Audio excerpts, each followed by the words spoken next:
The blood on her hands would not wash clean no matter how hard Helena Kensington scrubbed them against her worn cotton skirt, though the crimson stains existed only in her mind, vivid reminders of the day 3 weeks ago when they brought her father out of the Silver Crown mine in pieces too broken to recognize, except by the wedding ring, still clinging to what remained of his left hand. Manassas, Colorado, in the summer of 1877 was a town that swallowed men whole and spit out widows and orphans with mechanical regularity, its silver mines promising fortune but delivering death more often than not. Helena stood now in the mercantile, counting out her dwindling coins to pay for flour and beans, aware of the pitying glances from Mrs. Henderson behind the counter and the whispered conversations that stopped abruptly whenever she entered a room. At 22 years old, she had become the town's newest tragedy. A young woman alone with a mortgage on a small cabin her father would never finish paying off, and skills that included keeping house, mending clothes, and very little else that would earn her enough to survive the coming winter. "That will be $2.15, dear," Mrs. Henderson said gently, her weathered face creased with genuine concern. "Your father always paid his accounts on time. If you need a few days more to gather the money, I am sure my husband would understand." Helena shook her head, the thick auburn braid hanging down her back swaying with the motion. "I have it, thank you." She counted out the exact amount, her fingers trembling slightly as she placed the last coin on the counter. Charity tasted like ash in her mouth, and she had already endured enough pitying looks to last a lifetime. The bell above the door chimed as someone entered behind her, and Helena felt the sudden shift in the air, the way everything seemed to grow quieter and more alert all at once. She turned, gathering her purchases, and found herself looking up at a man who seemed to fill the entire doorway with his presence. He stood well over 6 feet tall, with shoulders so broad they blocked out the afternoon sunlight, streaming through the entrance.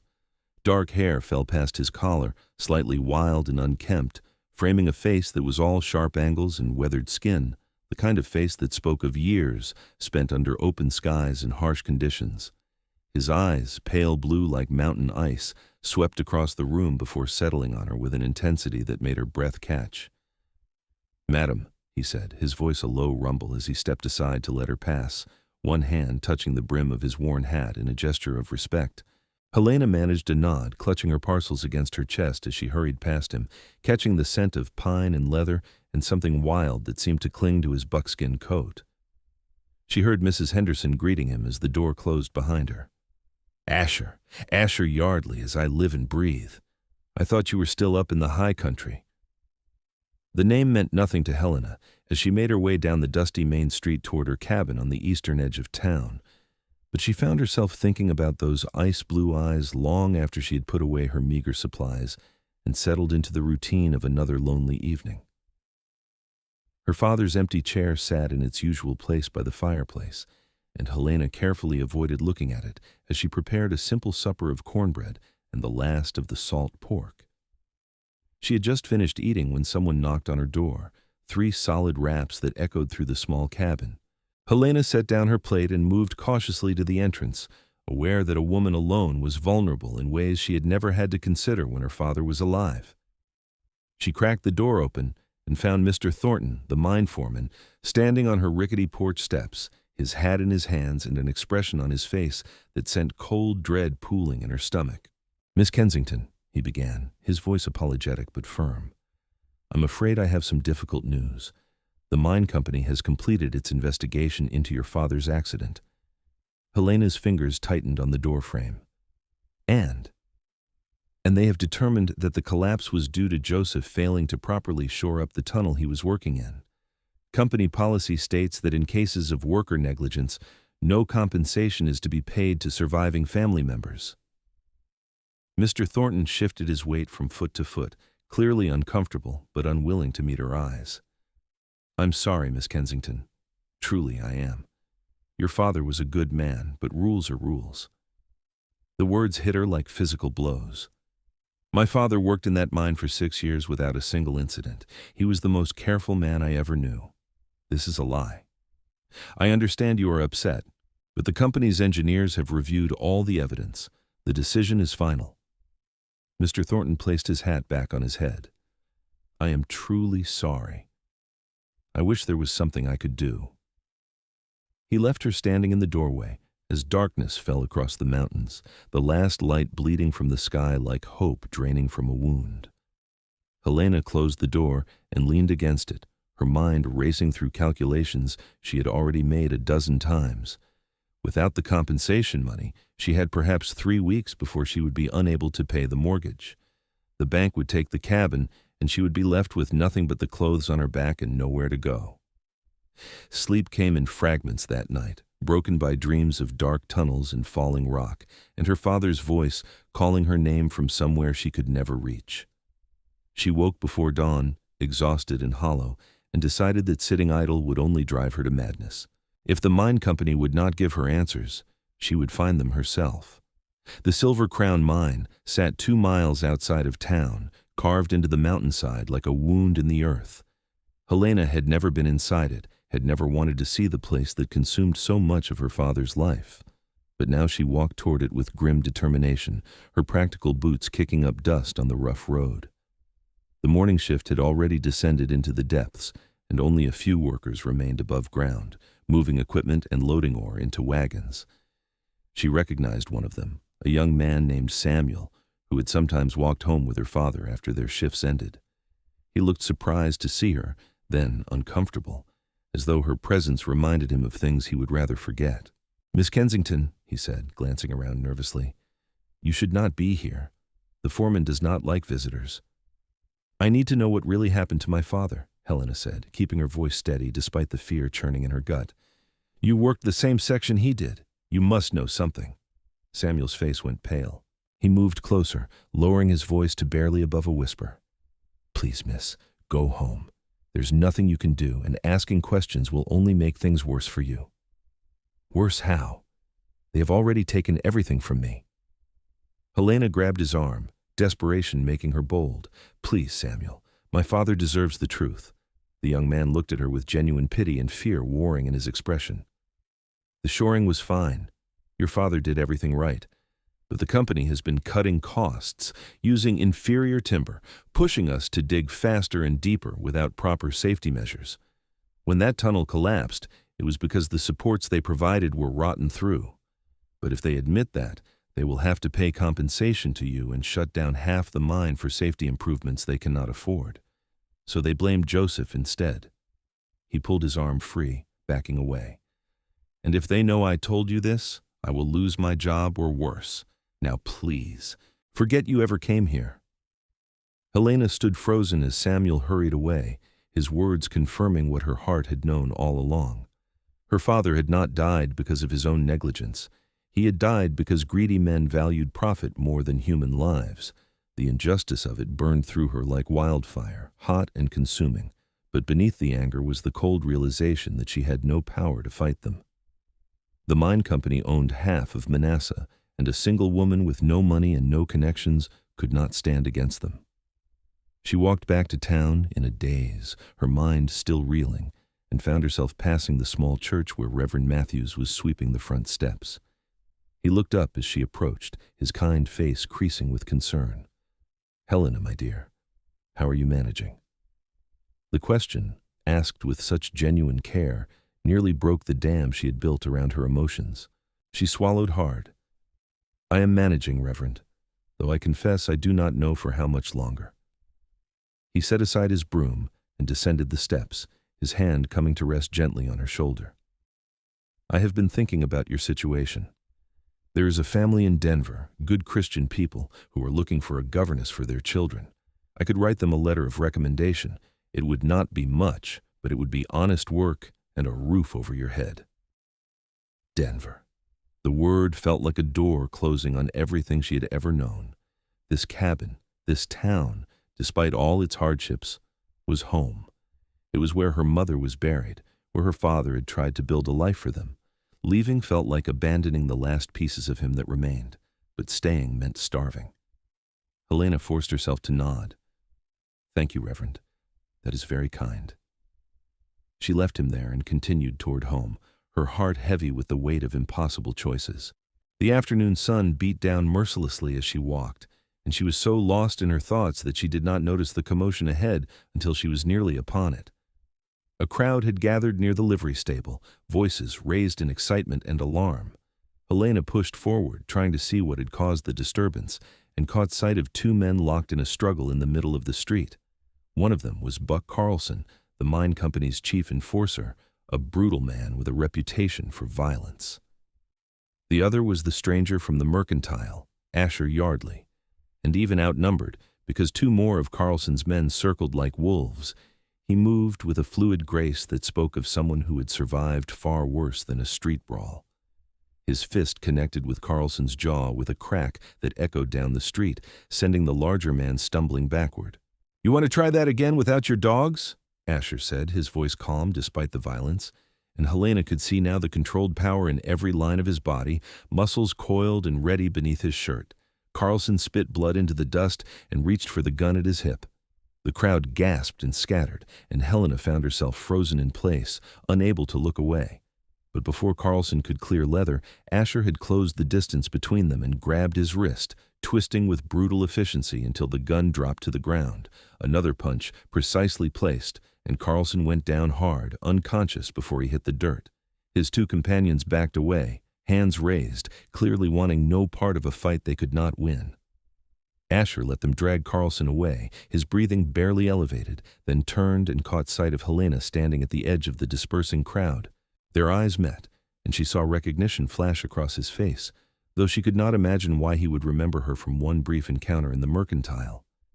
He walked toward her, and Helena told herself to move, to leave, but her feet seemed rooted to the spot.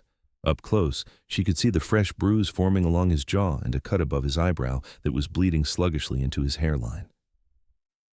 "You are hurt," she said, the words emerging before she could think better of them. Asher touched his eyebrow, looked at the blood on his fingers with mild surprise. "I have had worse. Carlson fights like a drunk bear, all rage and no skill." "Why were you fighting him?" Helena asked, curiosity overriding her usual caution around strange men. Something dark flickered in those ice-blue eyes. "Because men like him need to be reminded that they cannot do whatever they please without consequences. He was beating a dog that had wandered too close to the mine office. I suggested he stop. He disagreed." Asher glanced down the street where Carlson and his men had disappeared. "I expect that suggestion has now been thoroughly communicated." Despite everything, Helena felt a small smile tug at her lips. "You are either very brave or very foolish. Buck Carlson has killed men for less." "Maybe a bit of both," Asher admitted, and this time there was the faintest hint of humor in his expression. "Though I try to lean toward brave when possible." He studied her face with an intensity that made her feel exposed, as though he could see straight through to all the fear and grief she tried so hard to hide. "You are Joseph Kensington's daughter." It was not a question, but Helena nodded anyway, surprise rendering her momentarily speechless. "You knew my father?" "We met a few times years back, when I used to guide hunting parties through this territory. He was a good man, honest and fair in his dealings." Asher's expression softened with something that looked like genuine sympathy. "I heard about the accident. I'm sorry for your loss." The words were simple, but unlike the empty condolences she had endured from others, these felt real. Helena found herself blinking back unexpected tears. "Thank you. That means more than you know." They stood there in the settling dust, the afternoon sun casting long shadows across the street, and Helena felt the strangest sense of connection to this wild-looking stranger, as though something in him recognized something in her. It was Asher who finally broke the silence. "You should get that cut cleaned," Helena said, gesturing to his eyebrow. "It could get infected." "I've been managing my own wounds for longer than I care to count," Asher said, but there was no harshness in his tone, "though I appreciate the concern." He touched his hat brim in that same gesture of respect she remembered from the mercantile. "Take care of yourself, Miss Kensington." He turned to leave, and Helena heard herself calling after him before she could reconsider. "Wait." Asher paused, looking back over his shoulder. Helena's heart hammered in her chest, but she forced herself to continue. "If you are staying in town for a while, I could clean that wound properly. It is the least I can do after you stood up to Carlson." She hesitated, then added more quietly, and I could use the company, if I'm being honest. The cabin gets very quiet since my father passed." For a long moment, Asher said nothing, and Helena felt her cheeks burn with embarrassment at her own boldness. What was she thinking, inviting a strange man to her home? But then he nodded slowly, and there was something in his eyes that looked almost like understanding. "I would appreciate that, Miss Kensington. Thank you." They walked together through town toward her cabin, and Helena was acutely aware of the stares and whispers that followed them. Manasseh was a small place where everyone knew everyone else's business, and a young unmarried woman walking with a rough-looking mountain man would provide fodder for gossip for weeks to come. But Helena found she did not care as much as she probably should have. Let them talk. She had bigger problems than wagging tongues. The cabin looked even smaller and more shabby with Asher standing in it, his broad frame making the space feel cramped. Helena busied herself heating water and gathering clean cloths, trying to ignore the way her hands trembled slightly as she worked. She gestured for him to sit at the small table, and he did so carefully, as though afraid his bulk might break the furniture. "This is a nice place," Asher said, his eyes moving over the simple but tidy room, lingering on the books stacked carefully on a shelf near the fireplace. "Your father built it?" "Most of it," Helena confirmed, dampening a cloth and moving to stand beside him. "He was always tinkering, trying to improve things. That bookshelf was the last project he finished before—" She trailed off, unable to complete the sentence. Asher sat very still as she gently cleaned the blood from his eyebrow, his eyes fixed on some point across the room to give her space to work. Up close, she could see the small scars that marked his face and hands, evidence of a life lived hard and dangerous. But there was also a steadiness to him, a quiet strength that felt reassuring rather than threatening. "You are good at this," he said as she worked. "Gentle hands. My mother was a nurse before she married my father. She taught me the basics before she died." Helena rinsed the cloth, watching the water turn pink. "The cut is not deep. It should heal cleanly if you keep it clean." "I will do my best," Asher promised. He finally looked at her, and Helena found herself caught in his gaze, unable to look away. "Can I ask you something, Miss Kensington?" "Helena," she corrected softly. "And yes, you can ask. What will you do now? A woman alone in a mining town faces difficult prospects." The question was blunt but not unkind, and Helena appreciated his directness. She stepped back, setting aside the cloth and leaning against the counter, her arms wrapped around herself. "I'm not entirely sure. The mine company has determined my father's death was his own fault, which means no compensation. I have enough money to last perhaps 3 more weeks before the bank forecloses. Reverend Matthews has offered to help me find a position as a governess in Denver." "And you do not want to go?" Again, it was not a question. Helena shook her head. "This is my home. Everything I have left of my parents is here, but wanting to stay and being able to stay are two very different things." Asher was quiet for a long moment, his calloused fingers drumming a thoughtful rhythm on the table. When he spoke, his voice was careful, measured. "What if there was another option?" "What do you mean?" "I have a cabin up in the high country, about 15 miles north of here. Built it myself over the last 5 years. It is remote, but it is mine, free and clear. Good hunting, a stream full of trout, enough land to grow vegetables and keep a few chickens." He paused, and Helena could see him choosing his words carefully. "I came down to Manasseh to stock up on supplies and maybe find someone willing to help maintain the place, someone who could cook and mend and handle the domestic side of things while I hunt and trap. It is hard work and lonely, but it is honest, and the pay would be room and board, plus a share of any furs I sell." Helena stared at him, trying to process what he was offering. "You want to hire me as your housekeeper?" "In exchange for a place to live and a percentage of the profits, yes. I know it is not ideal, and you would be isolated from town, but you would have a roof over your head and enough to eat. You could save money, maybe eventually buy a place of your own down here if you wanted." Asher met her eyes steadily. "I give you my word, I would treat you with nothing but respect. You would have your own room, your own space. I am offering work, nothing more."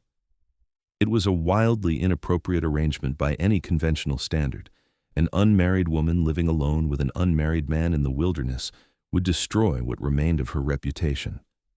But Helena thought about the alternative, leaving Colorado entirely, becoming a governess to strangers in a city she had never seen, abandoning everything she had ever known.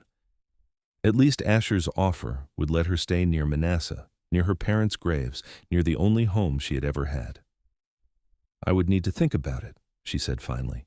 Asher nodded, rising to his feet. "Of course. Take whatever time you need. I will be in town for another 3 days, staying at the boarding house if you want to find me." He moved toward the door, then paused with his hand on the latch. "For what it is worth, Helena, I mean what I said. You would be safe with me.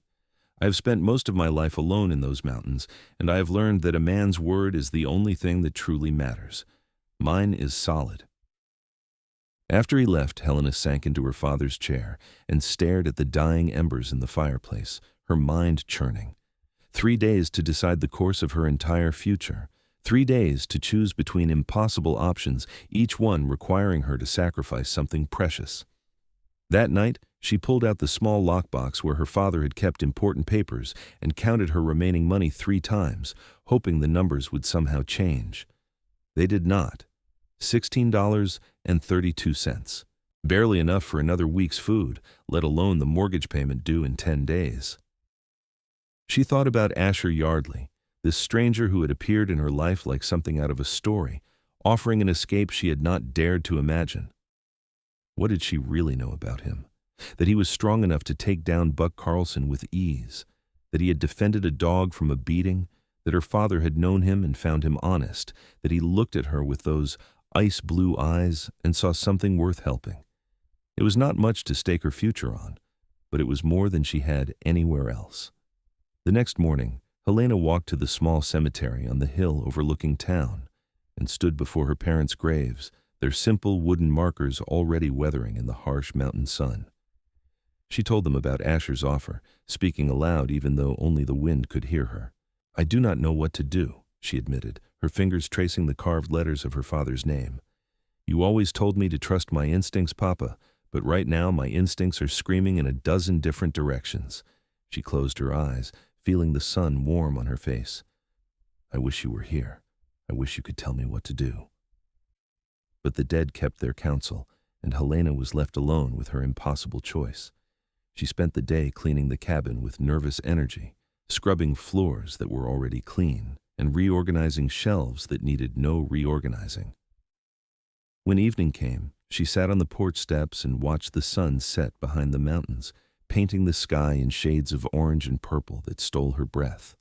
This was her home. These mountains, this sky, this hard and beautiful land. The thought of leaving it felt like tearing out a piece of her soul.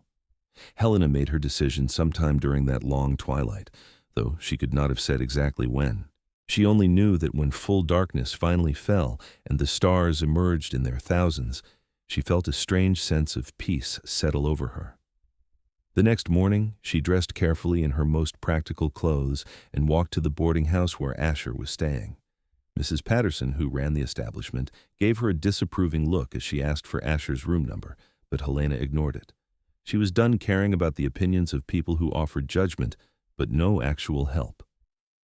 Asher answered her knock looking slightly rumpled, as though she had woken him, his dark hair loose around his shoulders. But he was alert immediately, those sharp eyes taking in her determined expression. "I will do it," Helena said before she could lose her nerve. "I will come work for you on one condition." "Name it." "I want to visit my parents' graves once a month. You will have to bring me down to Manasseh or let me ride down myself if you have an extra horse." Asher did not hesitate. "Done. I have 2 horses, and you are welcome to use the second one whenever you need. Anything else?" Helena shook her head, feeling simultaneously terrified and relieved. "When do we leave?" "Tomorrow at dawn, if that suits you. Pack light, only what you truly need. I have supplies and furniture at the cabin." They agreed to meet at first light at the edge of town, and Helena spent the rest of that day sorting through her possessions with ruthless efficiency. Most of it would have to stay, and she arranged for Reverend Matthews to sell what he could and use the money for the church.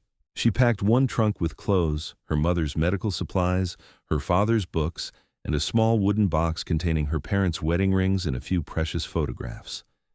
That last night in the cabin, Helena barely slept.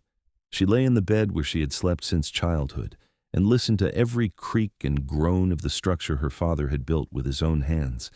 She memorized it all, storing the memories like precious treasures against some future loneliness. Dawn came cold and clear, and Helena was ready. She wore her riding skirt and most practical boots, her hair braided tightly and pinned up under a wide-brimmed hat. Asher was waiting exactly where he said he would be, 2 horses laden with supplies and her trunk tied securely to a pack mule. He looked her over with an assessing gaze that held approval. "You travel light. That is good. The trail up to the cabin is rough in places."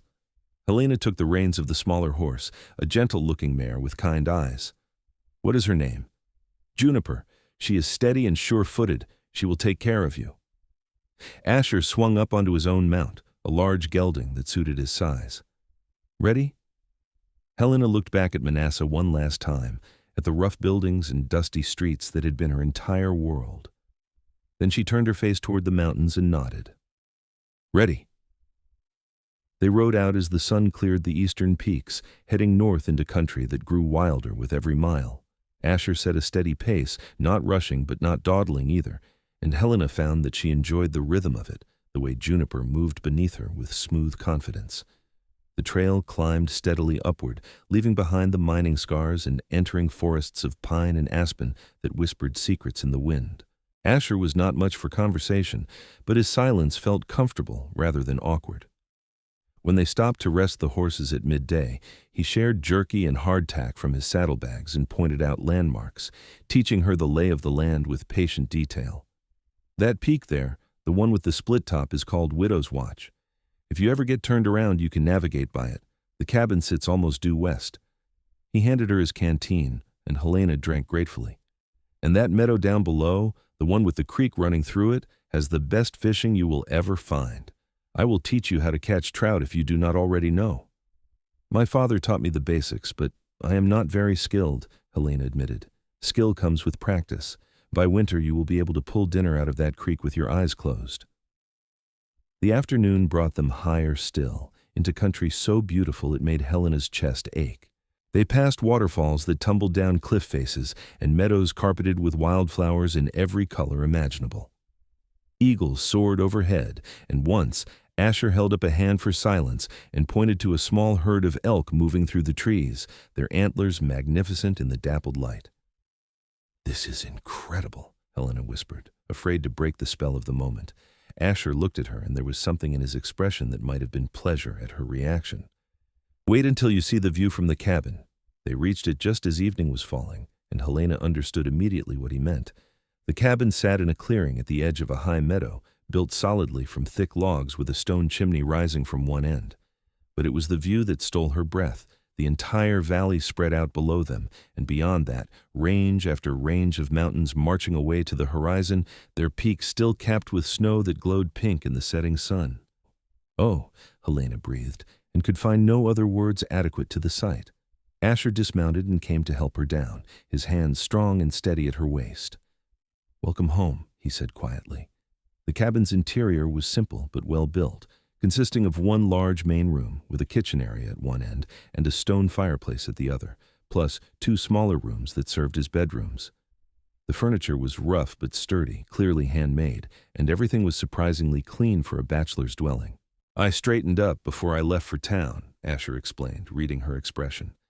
"Figured if I was going to convince someone to work here, I should make it look livable." He carried her trunk into the smaller of the 2 bedrooms. "This will be yours. It's not much, but the bed is comfortable and the roof does not leak." Helena looked around the little room with its single window overlooking the meadow and felt something tight in her chest begin to loosen. "It is perfect. Thank you." They spent the rest of the evening settling in, and Helena began to understand the rhythm of life in this remote place. Asher showed her where everything was kept, how to work the well pump that provided their water, where he stored food supplies in a root cellar dug into the hillside behind the cabin. He was patient and thorough, treating her like a partner rather than a servant, and Helena found herself relaxing in his presence. That first night, she cooked a simple supper of beans and cornbread using Asher's supplies, and they ate together at the rough table while darkness gathered outside and the first stars appeared. "Tomorrow I will need to check my trap lines," Asher said, soaking his cornbread in the bean broth. "It is a full day's ride, so I will be gone from dawn until dusk. Will you be all right here alone?" Helena had been alone for 3 weeks, since her father's death. One more day seemed manageable. "I will be fine. Is there anything you need me to do while you're gone?" "Just tend the chickens and gather eggs. I have a small coop behind the cabin, and there's a vegetable garden that needs weeding if you feel up to it. Nothing urgent." They fell into a routine over the following weeks, and Helena discovered that she liked the work, the way it filled her days with purpose. She tended the chickens and gathered their eggs, weeded the garden and harvested vegetables, cooked meals and mended clothes, and kept the cabin clean. Asher was gone frequently, checking trap lines and hunting, and he always returned with game that Helena learned to clean and prepare, stretching their stores with venison and rabbit and wild turkey. The work was hard, harder than anything she had done in town, but it was also satisfying in a way she had not expected. There was something deeply fulfilling about living so close to the land, about knowing that her efforts directly translated into food on the table and a warm place to sleep. And Asher was true to his word, treating her with unfailing respect and courtesy, never pushing boundaries or making her feel uncomfortable. As summer deepened into early autumn, Helena found herself watching Asher more than she probably should. The way his muscles flexed when he split firewood, the concentration on his face as he cleaned his rifle, the rare smile that transformed his harsh features into something almost gentle. He was not conventionally handsome, his face too rough and weathered for that, but there was something compelling about him, a kind of raw magnetism that drew her attention again and again. She told herself it was simple appreciation, nothing more. He had saved her from destitution, given her a place and a purpose when she had neither. Of course she felt grateful, of course she noticed him, but gratitude did not explain the way her heart sped up when she heard his horse returning from a long day away, or the warmth that spread through her chest when he praised her cooking, or the dreams that left her flushed and confused in the morning light.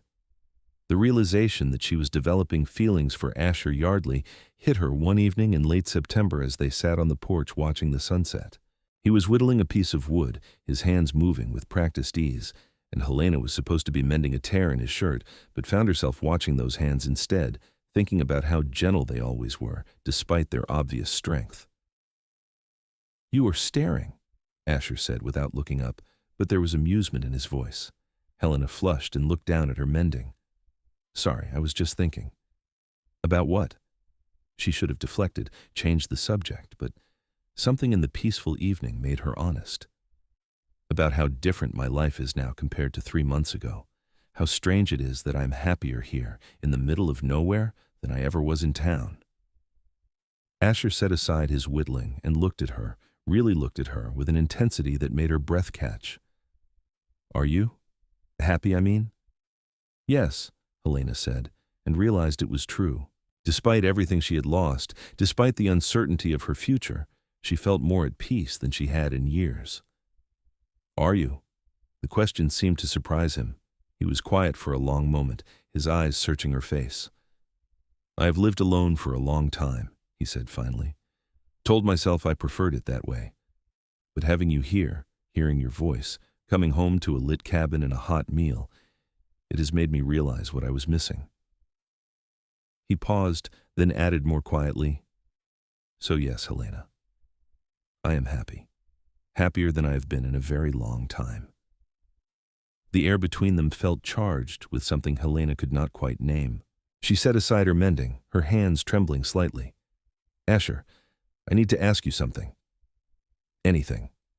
"Why did you really offer me this arrangement? You could have hired anyone, and you did not even know me. Why did you help me?" Asher leaned back in his chair, his eyes distant, as though looking at something beyond the darkening mountains. "I told you I knew your father, and that is true.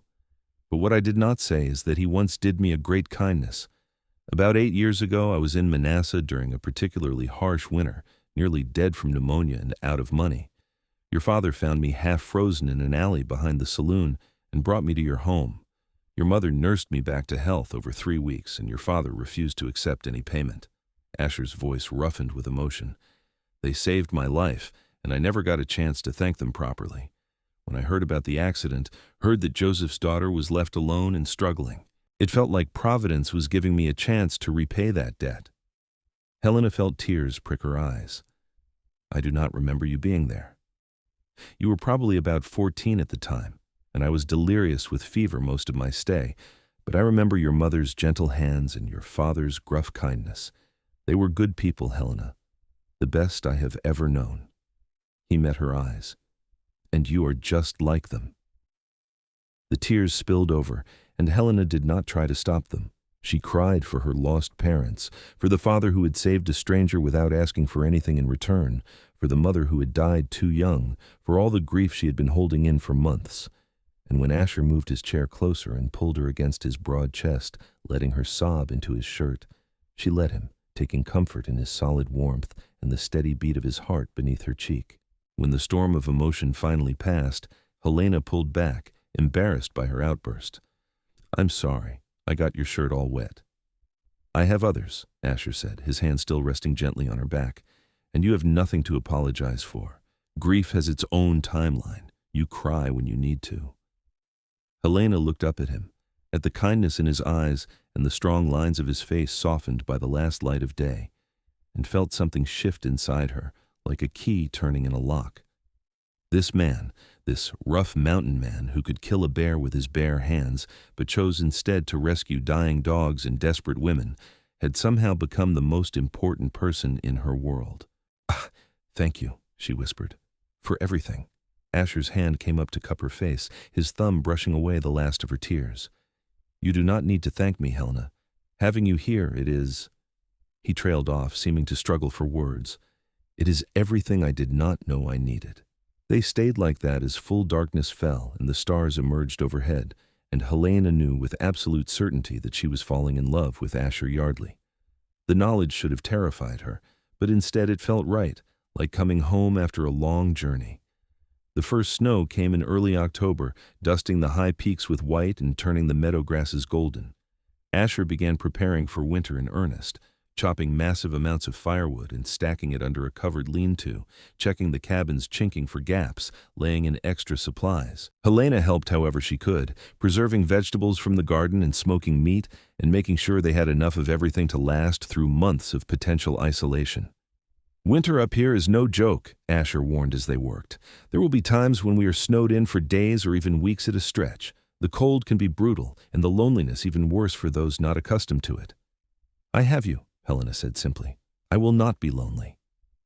The look he gave her made her heart race, but he only nodded and returned to his work. They were carrying firewood into the cabin one afternoon when Helena noticed riders approaching from the southern trail. Asher saw them at the same moment and went still, his body tensing in a way that made Helena nervous. Go inside, he said quietly.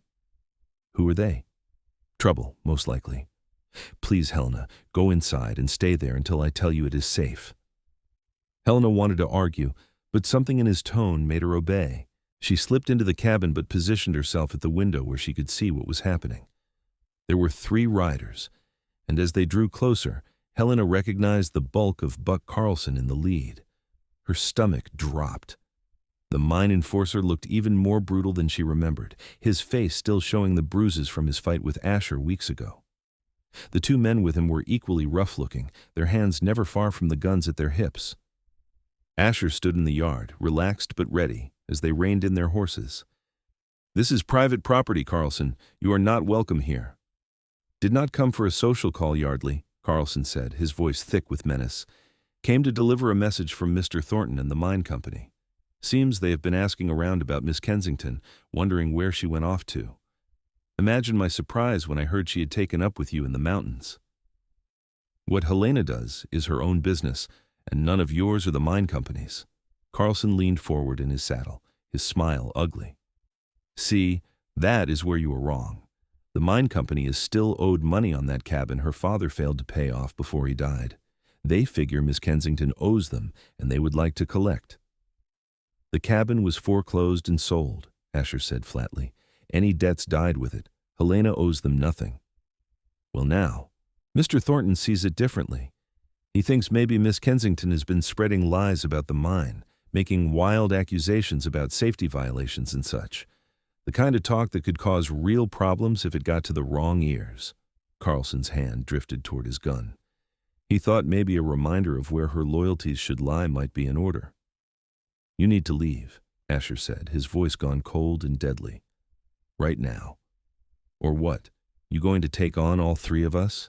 You got lucky in town, but up here there are no witnesses, Mountain Man, no one to care if you have an accident."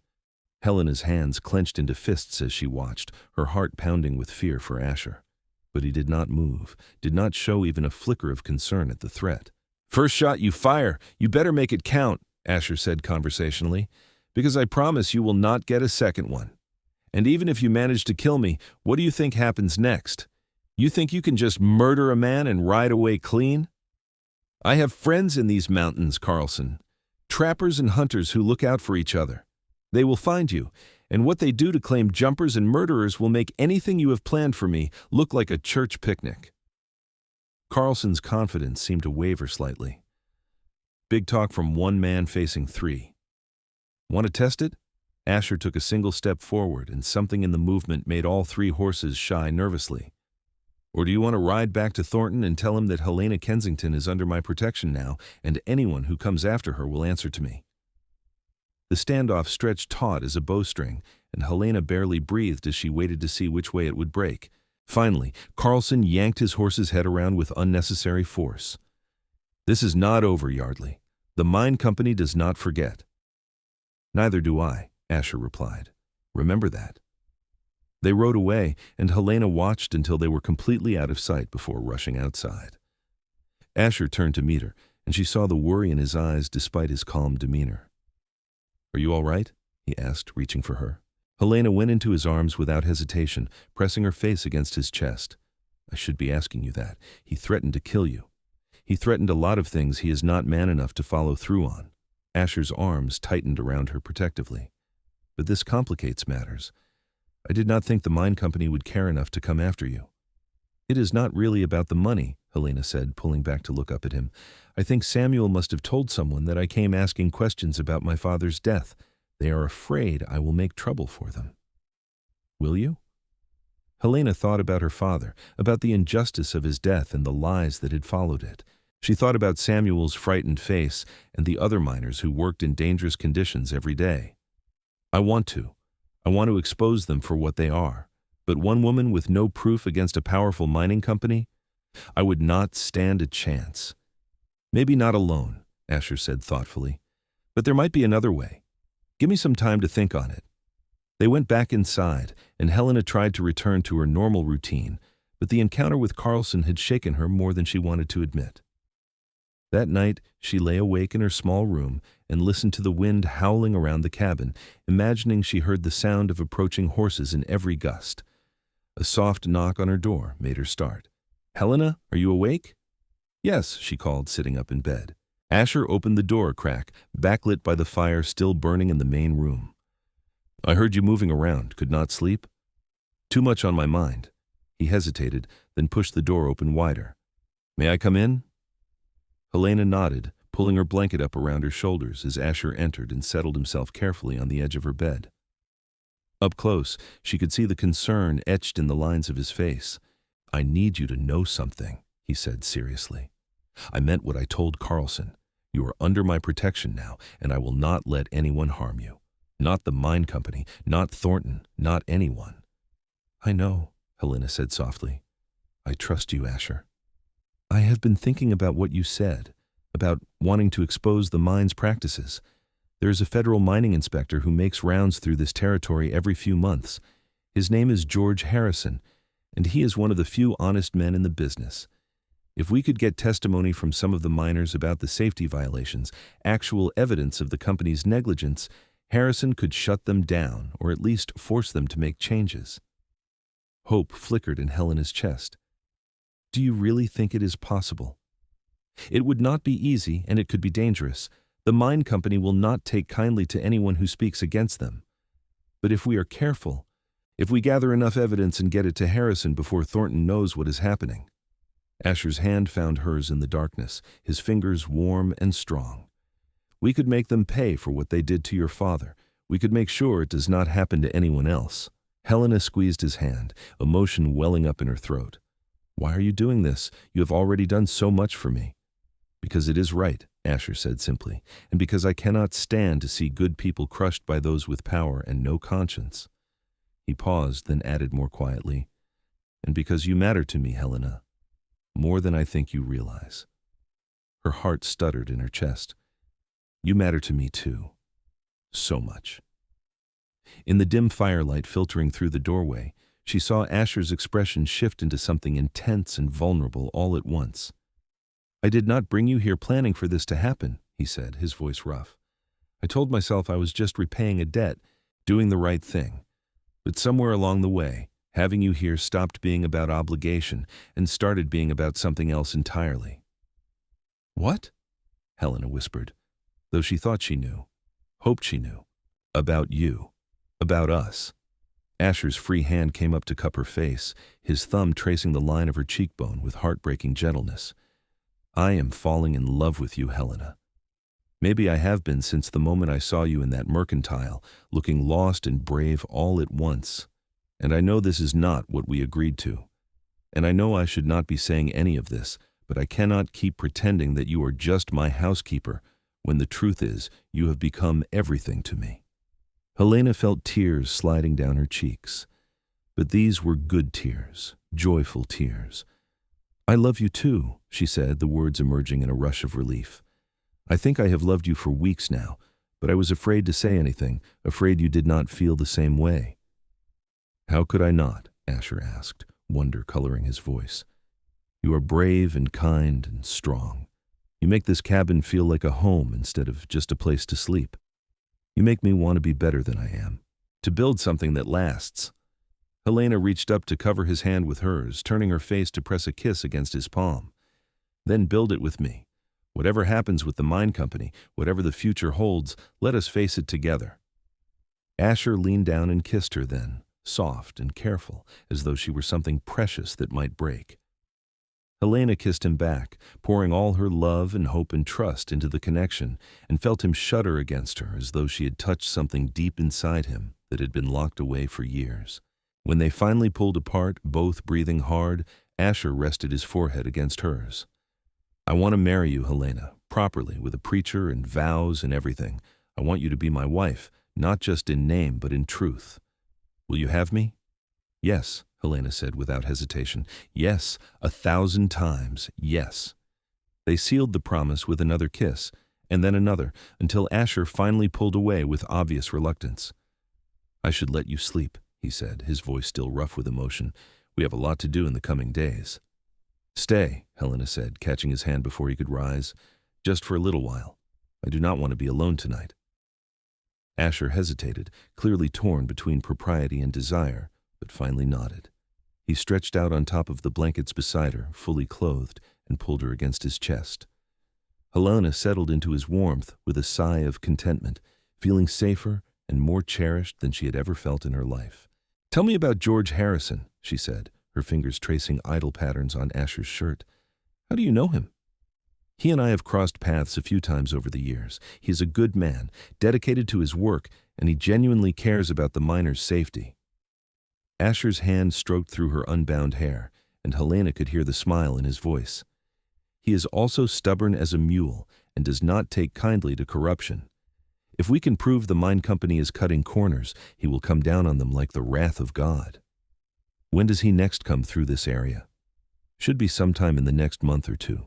In the meantime, we need to gather evidence and find miners willing to testify. That will be the tricky part. Most of them are too afraid of losing their jobs to speak up. Helena thought of Samuel, of the fear in his eyes when he had told her the truth about her father's death. There is one man who might help, Samuel Pritchard.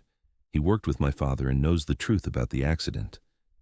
Then we start with him. I will ride down to Manasseh in a few days, see if I can arrange a quiet meeting. Asher's arms tightened around her. But tomorrow, I think we should focus on something more pleasant, like planning a wedding. Helena tilted her head back to look at him, happiness bubbling up inside her like a spring. Do you want a big ceremony? I want whatever makes you happy, but if I am being honest, I would prefer something simple and soon. I've waited a long time to find someone like you, Helena. I do not want to wait any longer than necessary to make you my wife." "Simple and soon sounds perfect to me," Helena agreed. "Maybe we could ask Reverend Matthews to come up and perform the ceremony here, with the mountains as our witness." "I like that idea." Asher kissed the top of her head. "We could do it before the heavy snows come, maybe in a few weeks once we have the evidence gathered and sent to Harrison. That way we can start our married life without this hanging over us." They talked late into the night, making plans and dreaming about their future together. And when Helena finally drifted off to sleep, it was with Asher's heartbeat steady beneath her ear and his arms warm around her, anchoring her in the present and promising her a future she had never dared to hope for. The next few weeks passed in a blur of activity and anticipation. Asher made several trips down to Manasseh, moving carefully to avoid drawing attention from the mine company. He met with Samuel Pritchard, and, through him, made contact with 3 other miners who had witnessed safety violations or knew about the company's negligence. All of them were afraid, but the promise that their testimony would be given directly to a federal inspector rather than local authorities gave them courage. Helena spent those days preparing for the wedding with the limited resources available, altering one of her mother's old dresses that she had brought from town and making small improvements to the cabin. She scrubbed floors until they gleamed, sewed new curtains for the windows, and cooked Asher's favorite meals whenever he returned from his dangerous trips to town. Each time he rode back up that mountain trail, Helena felt her heart nearly burst with relief and love. And each night they sat together by the fire and talked about everything and nothing, learning each other's histories and dreams and fears, building the foundation of their life together, word by word. In mid-October, Asher made contact with George Harrison, who happened to be inspecting a mine 2 territories over. The inspector agreed to come to Manasseh in early November, giving them a narrow window to finalize everything.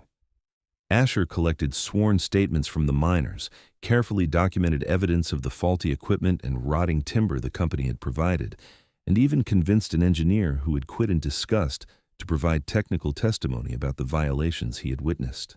"We have enough," Asher said one evening, spreading the documents out on their table. "This is enough to force a full investigation at minimum and possibly shut down the most dangerous sections of the mine entirely. Harrison will not be able to ignore evidence this comprehensive." Helena looked at the papers, seeing her father's vindication written in the careful testimonies and technical reports. "When will you give it to him?" "He arrives in Manasseh on November 2nd. I will meet him at the territorial office and turn over everything we have collected. He has agreed to keep the sources confidential until he can get federal marshals involved for protection."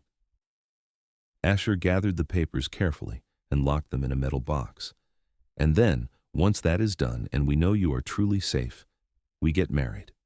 "November 5th, Helena said, feeling a thrill of anticipation. "That gives Reverend Matthews time to ride up here after you deliver the evidence."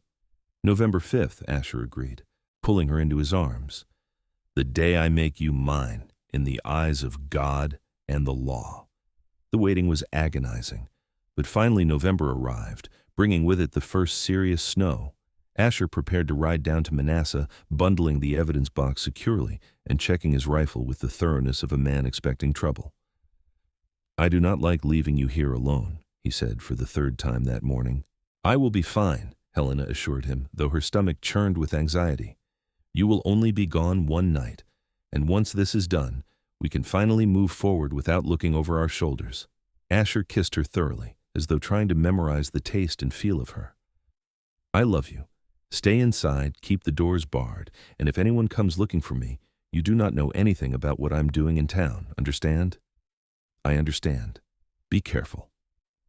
She watched him ride away into the gray morning, snow already beginning to fall in thick flakes that would cover his tracks within hours. The cabin felt empty without him, and Helena tried to keep busy with cooking and cleaning, but her mind kept returning to Asher, riding into danger, and all the things that could go wrong. The first day passed slowly. The second day dragged even more. Helena kept watch from the window, scanning the trail for any sign of his return, her anxiety growing with each hour that passed. He should have been back by now, even accounting for delays from the weather. When the third day dawned with still no sign of Asher, Helena knew something had gone wrong.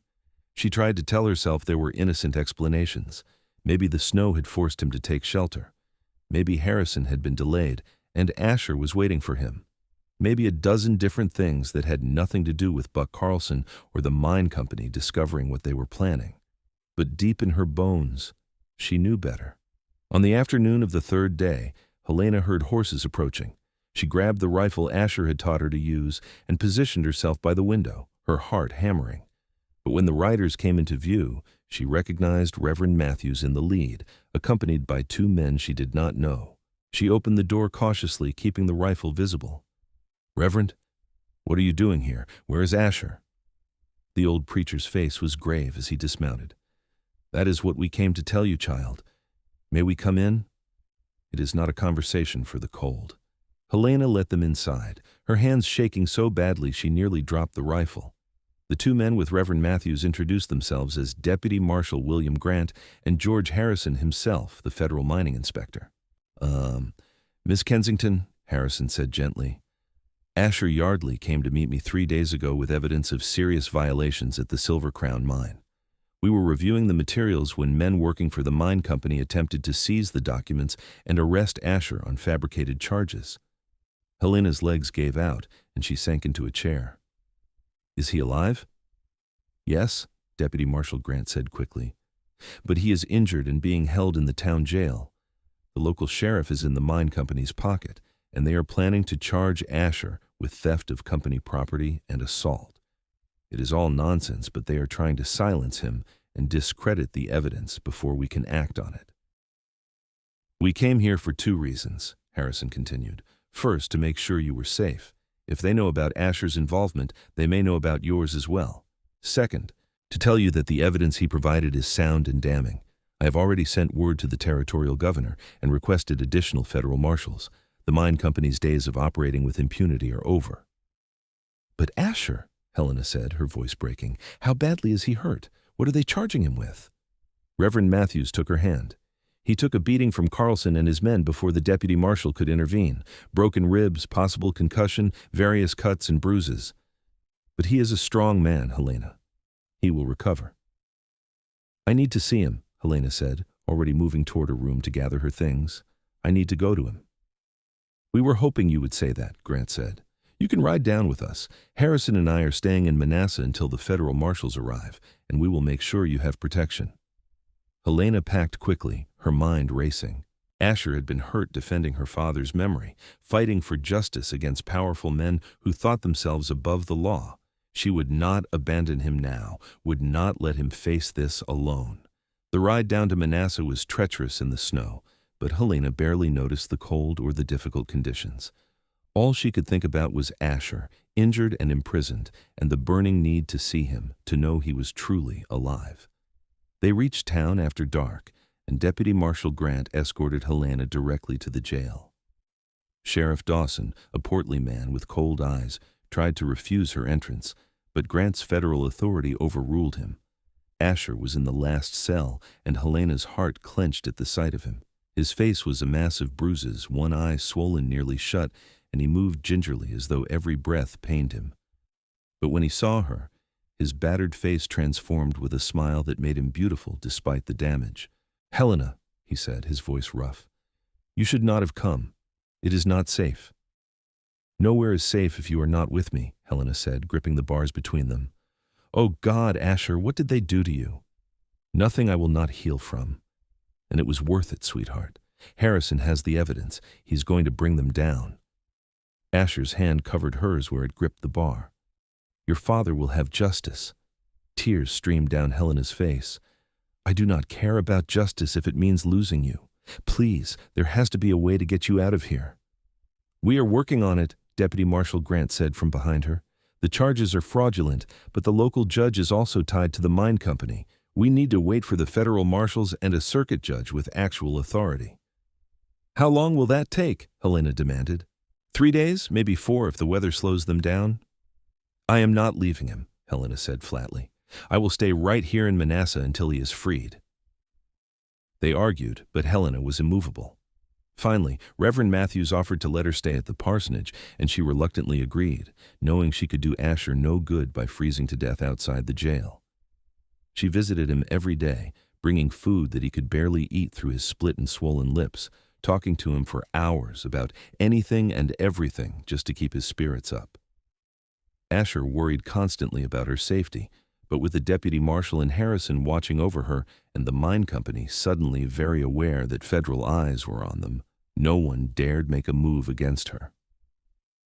On the fourth day, the federal marshals arrived along with Circuit Judge Thomas Henderson, and the whole rotten structure of corruption began to collapse. Judge Henderson reviewed the evidence and immediately declared the charges against Asher fraudulent and baseless.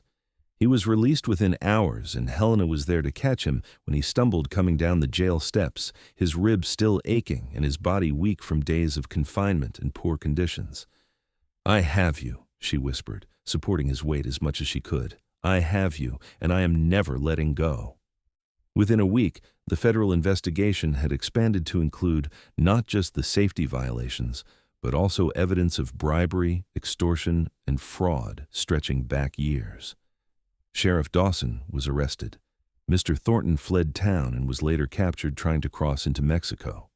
Buck Carlson and his men were rounded up and charged with assault and conspiracy. And through it all, Helena and Asher stayed together, weathering the storm as a unit. On November 20th, with the first serious snow of winter falling softly outside and the cabin warm with firelight, Reverend Matthews stood before them and pronounced them husband and wife. There were no guests except Deputy Marshal Grant and George Harrison, who had become unexpected friends through the ordeal. But Helena did not care about the lack of ceremony. All that mattered was Asher's hand in hers and the vows they spoke to each other with perfect sincerity. "I, Asher Yardley, take you, Helena Kensington, to be my wedded wife. I promise to love you, protect you, and stand by your side through whatever trials life brings us. You are my heart, my home, and my hope for the future. I, Helena Kensington, take you, Asher Yardley, to be my wedded husband. I promise to love you, support you, and build a life with you that honors the best parts of both of us. You saved me when I had lost everything, and now I choose to save myself to you completely and forever." When Reverend Matthews pronounced them married and told Asher he could kiss his bride, the kiss was gentle because of his still healing injuries, but it held all the love and promise they had built together over these tumultuous months. That night, truly alone for the first time as husband and wife, they consummated their marriage with tender care, Asher mindful of his injuries, and Helena mindful of his care for her. It was sweet and slow and perfect, a joining of bodies that mirrored the joining of their hearts. Afterward, lying wrapped in each other's arms, Helena traced the fading bruises on Asher's chest and thought about everything they had survived to reach this moment. "I love you," she whispered into the darkness. "Thank you for making sure I never lost again." Asher's arms tightened around her. "You are mine now, and I am yours. We will face whatever comes together, and I swear to you, Helena, I will spend the rest of my life making sure you know how precious you are to me." Winter settled over the mountains in earnest after that, and Asher and Helena spent the cold months building their life together in the warmth of the cabin. They read books aloud to each other by firelight, cooked meals together, and learned the intimate rhythms of married life. When the snow piled so high they could not open the door, they stayed in bed for days, talking and loving and simply being together. Spring came eventually, as it always does, and with it, news from Manasseh. The mine company had been forced to pay substantial compensation to the families of all workers killed or injured due to their negligence, including a payment to Helena that was enough to secure their future. The Silver Crown mine itself had been shut down until extensive safety improvements could be made, and new regulations were being implemented across the entire territory. "Your father's death meant something," Asher told Helena as they stood on the porch, watching the snow melt and the first wildflowers push through the wet earth. "Because you refused to let his memory be buried with him, other men will live who might have died. Other families will not lose their fathers and husbands." Helena leaned into her husband's solid warmth, her hand resting on her stomach where new life was just beginning to make itself known. "I hope our children will be proud of what we did." Asher's hand covered hers, his eyes widening as he understood what she was telling him. "You are certain?" "As certain as I can be. I think by autumn we will be 3 instead of 2. The joy on his face was worth every hardship they had endured. He swept her into his arms, careful despite his enthusiasm, and spun her around laughing. A baby. We are going to have a baby. Their son was born the following October, delivered by a midwife from Manasseh who Asher brought up to the cabin a month before Helena's due date just to be safe. They named him Joseph, after the grandfather he would never meet, and he had his mother's auburn hair and his father's ice-blue eyes. 2 years later, a daughter arrived, and they named her Rose after Helena's mother. Then another son, another daughter, until the cabin echoed with the sounds of children's laughter and the patter of small feet. Asher expanded the cabin over the years, adding rooms and building a larger barn for the horses and chickens that multiplied along with their family. He taught his sons to hunt and trap, how to read the weather and track game, how to be strong but gentle. Helena taught her daughters to be brave and kind, to stand up for what was right even when it was difficult, to find strength in themselves and each other. They visited her parents' graves every month, just as Asher had promised, and as their children grew, they told them stories about the grandparents who had died before they were born. They told them about the mine disaster and the fight for justice, about courage in the face of corruption and love in the face of loss. Sometimes, on quiet evenings when the children were asleep, Helena would stand on the porch with Asher and look out at the mountains they had made their home, and she would think about that day in the mercantile when a rough-looking stranger had stepped aside to let her pass and change the course of her entire life. "What are you thinking about?" Asher would ask, his arm around her shoulders. "About how lucky I am," Helena would answer truthfully. "About how I lost so much but found so much more." "We found each other," Asher would say, pressing a kiss to her temple. "Everything else grew from that." And it was true. From the ashes of her father's death and her own desperation had grown a love story for the ages, a partnership built on mutual respect and unwavering devotion, a family that carried forward the best parts of those who had come before. Years later, when Helena was an old woman with silver in her auburn hair and grandchildren playing in the meadow where she had once worked the garden alone, she would sit in her rocking chair on the porch and tell their story to anyone who would listen. She would tell them about the mountain man with the ice-blue eyes who had promised she would never lose again, and how he had kept that promise every single day of their long and beautiful life together. She would tell them about justice, hard won and love freely given, about the strength it takes to rebuild after loss and the courage it takes to trust again. She would tell them that her father's death, tragic as it was, had led her to Asher, and that from that terrible grief had grown joy beyond measure. And when people asked her if she had any regrets, any moments she wished she could change, Helena would shake her head and smile, her hand reaching for Asher's where he sat beside her, still strong and steady even in their twilight years. "Not a single one," she would say. "Every moment, good and bad, led me to exactly where I was meant to be, led me to him, and that makes it all worthwhile." Asher would squeeze her hand, his eyes crinkling in the smile she had loved for more than 40 years, and they would sit together in comfortable silence, watching the sunset behind the mountains, and knowing that their story, carved out of hardship and sealed with love, would endure long after they were gone. The mine eventually reopened under new management and stricter safety protocols, becoming one of the safest operations in the territory. A memorial was erected in Manasseh to Joseph Kensington and the other miners who had died, and every year on the anniversary of the disaster, the town gathered to remember them and recommit to the principle that no amount of profit was worth a human life. Helena and Asher's children grew strong and capable, carrying forward the values their parents had instilled in them. Joseph, the eldest, became a lawyer specializing in workers' rights, fighting for the powerless just as his parents had done. Rose became a teacher, educating children in mining communities across Colorado. The others found their own paths, but all of them carried with them the story of how their mother had lost everything and their father had made sure she never lost again. When Asher finally passed away at the age of 78, having lived a full and meaningful life, Helena mourned him with the depth of someone who had lost her other half. But she did not break. The strength he had helped her find all those years ago sustained her through the grief, and she lived another 5 years, surrounded by children and grandchildren and great-grandchildren who all bore the mark of the love story that had started it all. On her deathbed, surrounded by family, Helena's last words were about Asher, about the man who had stepped into her life when she needed him most and had never left her side. "Tell him I am coming," she whispered to Joseph, who held her hand as she had once held his when he was small. "Tell him to watch for me." And then she closed her eyes and let go, confident that wherever Asher was, he would be waiting for her, ready to take her hand and lead her home one final time. They buried her next to Asher on the hill overlooking the cabin, with a view of the mountains they had loved spread out before them. And in the years that followed, as the family continued to grow and thrive, that spot became a place of pilgrimage, a reminder of where they had come from and the love that had made it all possible. The cabin still stands today, maintained by descendants who understand its significance. The meadow still blooms with wildflowers every spring, and the creek still runs full of trout.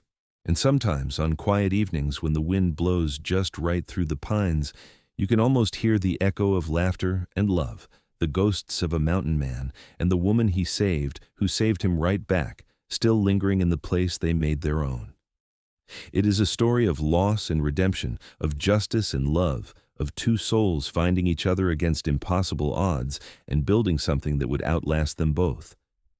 It is the story of Helena Kensington and Asher Yardley, and how they proved that even in the hardest of times, even when everything seems lost, love can be the thing that saves us, heals us, and makes us whole again. And that is a story worth remembering, worth telling, worth preserving for all the generations yet to come. Because in the end, it is not the silver pulled from the mountains or the wealth accumulated in banks that truly matters. It is the love we give and receive, the promises we keep, the people we choose to stand beside through all of life's trials and triumphs. Helena lost her father to the mine, but she gained Asher, and through him, a family and a future she never could have imagined. He made sure she never lost again, not her hope, not her strength, not her capacity for joy and love, and in return, she gave him the home and family he had never known he was missing, filling the empty spaces in his heart with laughter and light. Together, they built something beautiful from the broken pieces of what came before, and that is the greatest legacy of all.